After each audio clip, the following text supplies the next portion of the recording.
The important part of our work is capacity building, because we realize the gaps that are there within the creative ecosystem are usually about capacity. How do we bring this young entrepreneur or this creative entrepreneur to know how to do taxation, HR, marketing strategy and all that. So we do a lot of that in capacity building to make them investable. So the second thing then we do after that, we have collected a lot of research, a lot of data. So research and advocacy is also a thing that we push for within HEVA as an organization. And we sell our papers to development institutions and other like-minded people who are interested in the creative economy to fund the sector. And then the third thing we do is financing. By financing means we invest in the creative ecosystem, and we invest through two models: a grant model, mainly for idea stages and very early stage businesses, very young businesses that don't have this capacity that we are trying to build. And then we also give now to more established medium enterprises, which we call SMEs. Those are the people that now we lend to as concessional debt. Our money is concessional. By concessional, I mean that our money is more affordable than commercial money, because we get various sources of money, and some can be from development institutions. That's why we're here today to talk about Sanara.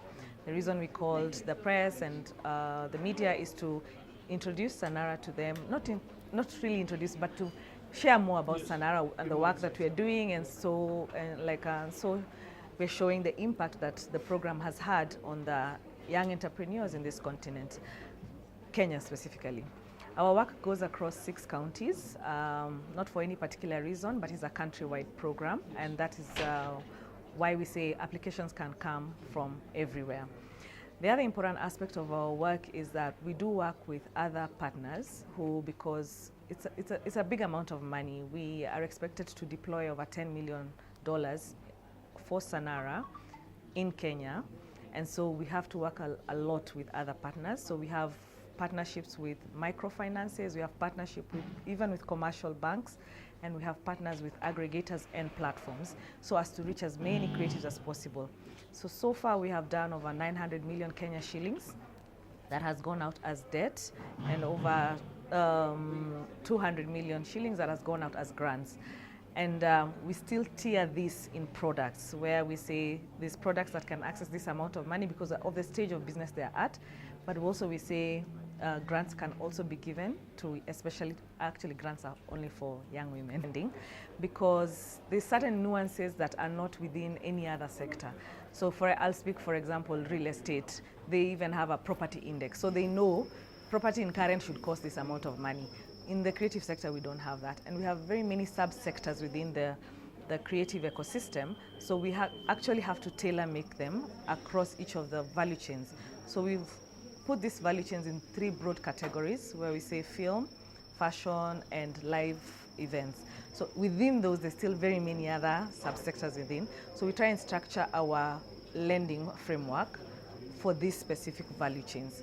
The way I will structure a credit framework for the film industry is very different from how I structure it from fashion. Fashion is tradable, it's seasonal, so people will buy clothes for Valentine's or for Christmas. But film, you have to think through from script writing, pre-production, production, until distribution. That's when they start to make money. So this is a period that can last even a year. And for that year, we cannot say you have to make your repayments. So we structure repayments to that monetization bit, which is distribution. So we'll find we have a lot of moratoriums, we waive principal until monetization happens. We also do cash flow lending. We also do blended finance. So by blended finance, I can explain it a little bit better. We can see that this guy probably needs a grant up to this stage, and then after that we can start pumping in more debt. We also look at equity models as to, we can come in, see the business for about 3 years, and perhaps see, are we going to exit?